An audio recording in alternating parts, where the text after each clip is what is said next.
The movie begins with our protagonist, Charlie Heller, who is seen working on restoring an antique plane. Shortly after, his wife Sarah appears and asks him to make her a cup of coffee as she's about to leave. He agrees, and we learn that Sarah is flying to London for a 5-day business trip. She invites Charlie to join her, but he refuses due to work commitments, assuring her that he will come along next time. After Sarah departs, Charlie heads off to work and soon arrives at the CIA headquarters, where he works as a cryptographer. As he makes his way to his office, we see the CIA's advanced security systems, including cutting-edge surveillance cameras that can detect the items employees are carrying.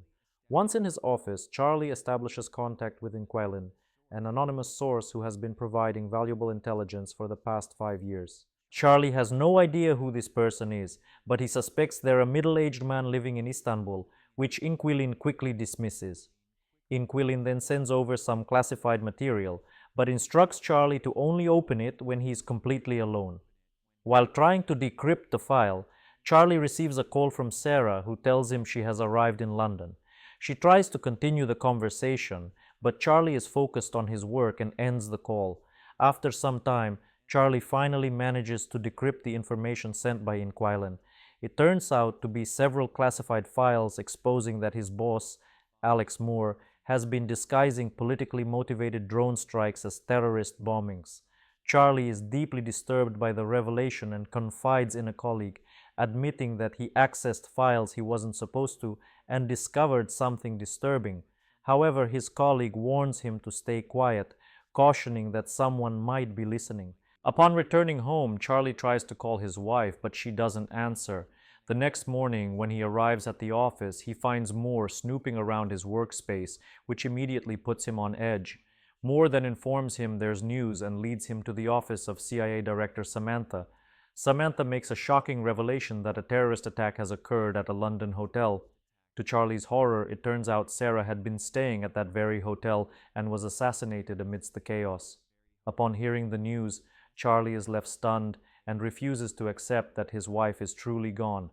But when Samantha shows him footage of Sarah being subdued by the terrorists, it feels as if his entire world comes crashing down. In the following days, Charlie is consumed by grief and spends all his time mourning and pretending to hold it together. However, after some time, he decides he's had enough and begins investigating the attack and those responsible. He then meets with Moore and a CIA supervisor, Caleb, to share his findings and uncovers the identities of the 4 terrorists involved: Mishka Blazik, Elish, Gretchen Frank, and Horst Schiller, the leader and the one who shot Sarah. During their attempted escape from the hotel, the terrorists were cornered by London police, which led them to start taking hostages. Surveillance footage further reveals that Sarah had stepped in to defend another woman, which led to her death. Through his investigation, Charlie has managed to trace Gretchen Frank to Paris and recommends that they should immediately capture her. Upon hearing this, Moore and Caleb show no signs of surprise, as it turns out they were already aware of these killers. Moore explains that the terrorist network has nothing to do with Sarah personally, but rather with matters of US sovereignty and national security. They insist on acting cautiously and promise Charlie that justice will be served for Sarah. However, when Charlie expresses distrust in them, they begin to doubt his mental stability as a result of his wife's death and arrange for him to see a psychiatrist. However, Charlie refuses to stay idle, and days later, he confronts Moore and Caleb once again. This time, he admits that he's aware of the bombings they orchestrated in various parts of the world that claimed the lives of countless innocent people. Moore accuses him of lying, but Charlie stands his ground and threatens to expose the truth to the CIA director or even the media. He warns them that he has a dead man's switch in place, and unless he enters a code every 5 hours, all the evidence will be automatically sent to the press. Upon hearing this, the 2 corrupt officers finally agree to negotiate, so Charlie reveals that he wants CIA training so he can find all those terrorists and kill them for revenge.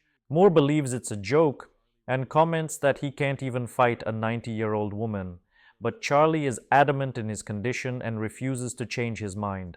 Later, Moore and Caleb discuss this in private, wondering if Charlie is just bluffing with them about the dead man's switch.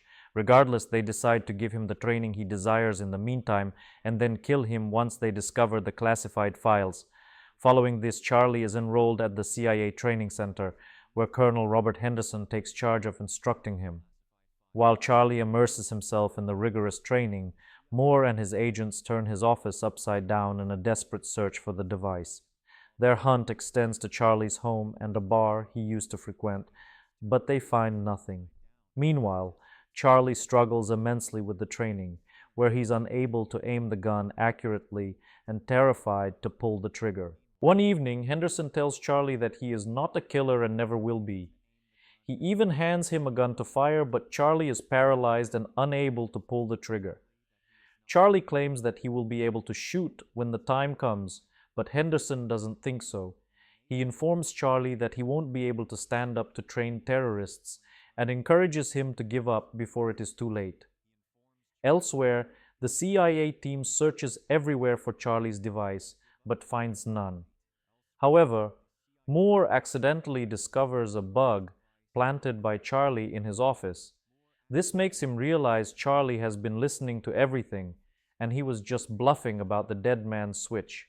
With this, Moore immediately calls Henderson and asks him to finish Charlie. However, when Henderson reaches his room, the cryptographer is long gone.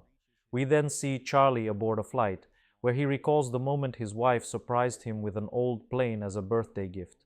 It wasn't functional, but Charlie was confident, and he could fix it. He had planned to surprise Sarah with a fully restored plane when she returned from her trip, but tragically, that never happened. In the present, Charlie arrives in Paris, where he begins keeping an eye on Gretchen Frank, one of the terrorists. One evening, while she is out, he breaks into her apartment and discovers that Gretchen has an appointment at a clinic. He also finds a gun, which he decides to take for himself. Not long after, Gretchen unexpectedly returns, so Charlie hides on the stairs above and prepares to shoot the woman. However, when the time comes, he becomes paralyzed and unable to pull the trigger. The next day, a more determined Charlie sneaks into the clinic where Gretchen has arrived for a checkup. While the doctors briefly leave the room, Charlie enters and locks Gretchen inside a hyperbaric chamber filled with pollen. She begins having trouble breathing and demands to know what he wants. So Charlie asks her for the whereabouts of their leader, Horst Schiller. She claims not to know, but he doesn't believe her. Gretchen eventually tries to say something, but the pollen begins to suffocate her, so Charlie releases her from the chamber. However, as soon as she's free, Gretchen fights with Charlie and manages to run away from the clinic. She reaches the street where Charlie raises his gun to shoot her, but before he can fire, an incoming vehicle suddenly slams into Gretchen, leading to her instant death. This stuns Charlie, and he stealthily grabs her phone and flees before anyone notices. Following this, Charlie heads to Marseille, where he plans to stay low for a while. In the meantime, the CIA also finds out about Gretchen's death, and Samantha questions Moore, pressing him to reveal if he knows anything. He insists his agents aren't involved and claims it was probably Gretchen's own people who killed her, but Samantha remains suspicious of him. Returning to Charlie, he is haunted by memories of his late wife, so he heads to a nightclub to relax. There, he ends up indulging in drugs and alcohol, which causes him to hallucinate. However, things take a bizarre turn when he notices Henderson among the crowd. The scared Charlie immediately rushes to the bathroom, but can't find any escape route.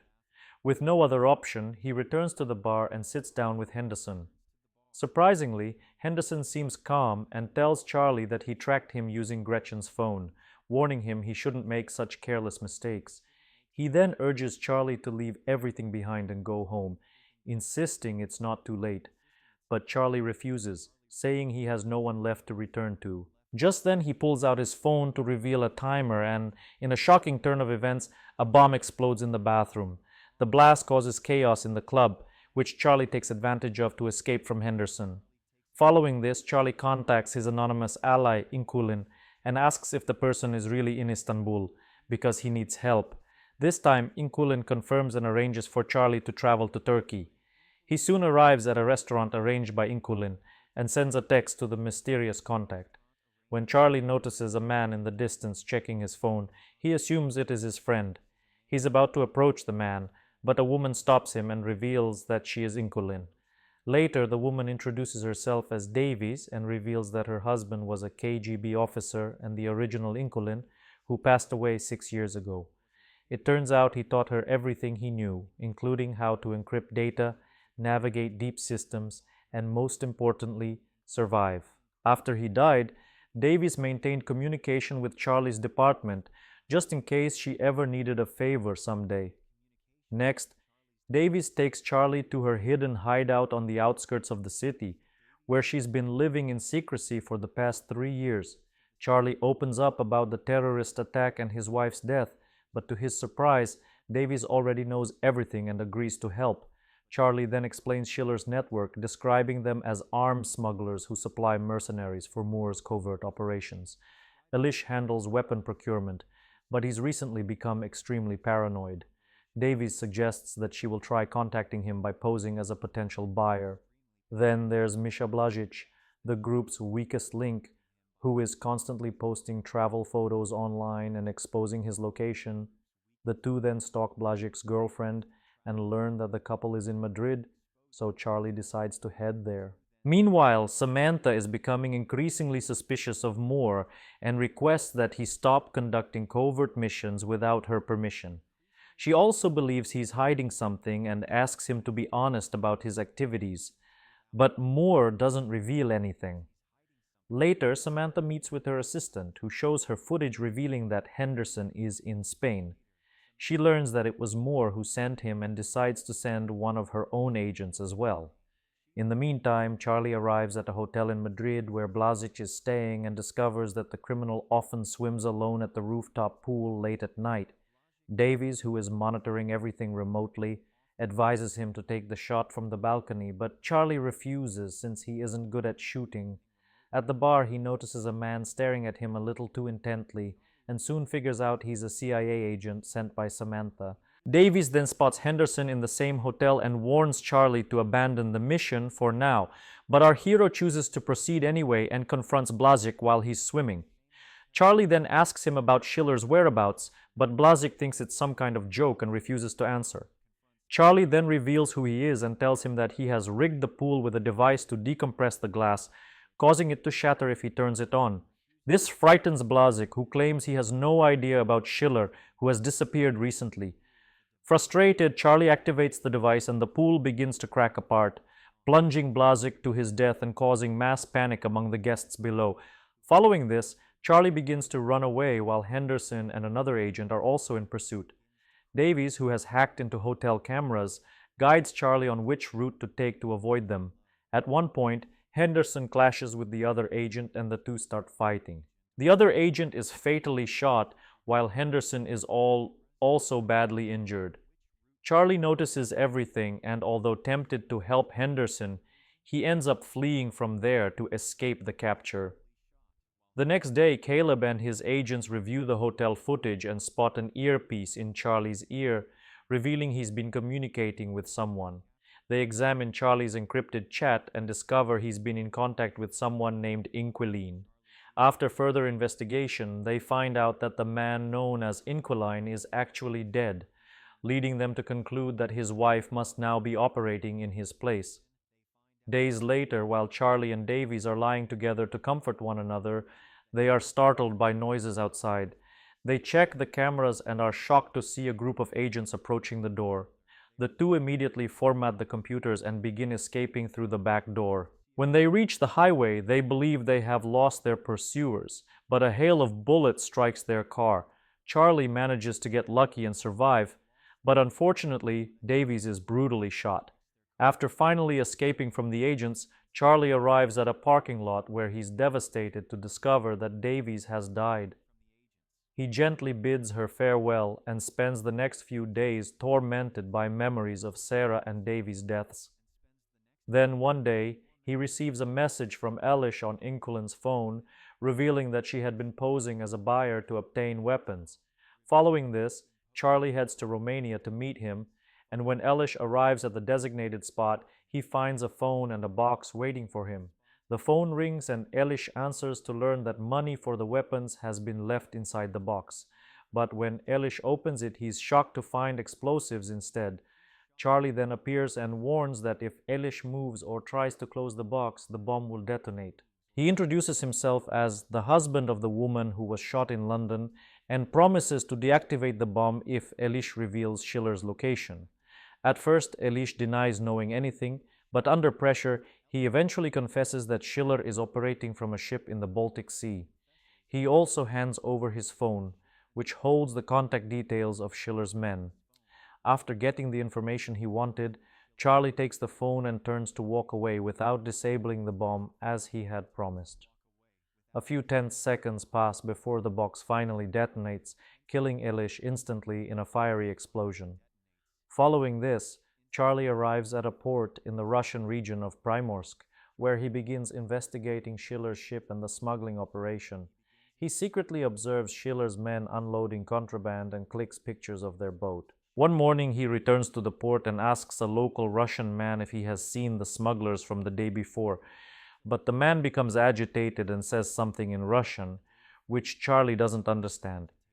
Before he can make sense of it, someone sneaks up behind him and knocks him out cold. In the next scene, Charlie wakes up and is shocked to find himself surrounded by several goons who take him to Schiller, the man he's been desperately hunting. Schiller remains calm and asks who sent him, but Charlie responds that he's acting alone and is seeking vengeance for his wife's death. Schiller then apologizes for what happened to Sarah and claims that it was a necessary sacrifice to escape the police. When Charlie finds that response pathetic, Schiller reminds him that he tortured and killed several of his associates just to get here, so perhaps they aren't so different. Following this, Schiller hands Charlie a loaded gun and instructs him to shoot him if he truly desires vengeance. Charlie points the gun at him, but is paralyzed for a brief moment and unable to act. However, as soon as he drops the gun, the ship abruptly changes direction. Charlie then shockingly reveals that he hijacked the ship and they're now heading toward Finland. Schiller assumes it's a bluff, claiming the ship is impenetrable because the system was built by the CIA. However, Charlie explains that he had previously worked on the ship's encryption system. By using the contact numbers of Schiller's men, whose phones were connected to the ship's internal network, he was able to access a hidden backdoor and quietly take control of the navigation system. Upon hearing this, Schiller is shocked, but before he can react, the Finnish police and Interpol surround the vessel and soon arrest all of the terrorists. In the next scene, Samantha holds a press conference where she publicly announces that some senior members of the CIA have been guilty of breaching the morals and laws of the agency. At the same time, Moore and Caleb are arrested for carrying out unauthorized actions on foreign soil. Samantha then reveals that the whistleblower, who is in fact Charlie, is still alive and now cooperating with the agency. Later, we see Charlie with Henderson, who has survived the attack at the hotel. The cryptographer thanks him for his teachings, though the colonel tells him that what he did can't be taught. Charlie then visits Sarah's grave and returns home, where he finishes repairing his old plane. The movie ends as the plane takes off and Charlie finally embraces a new beginning by letting go of the burden of losing his wife.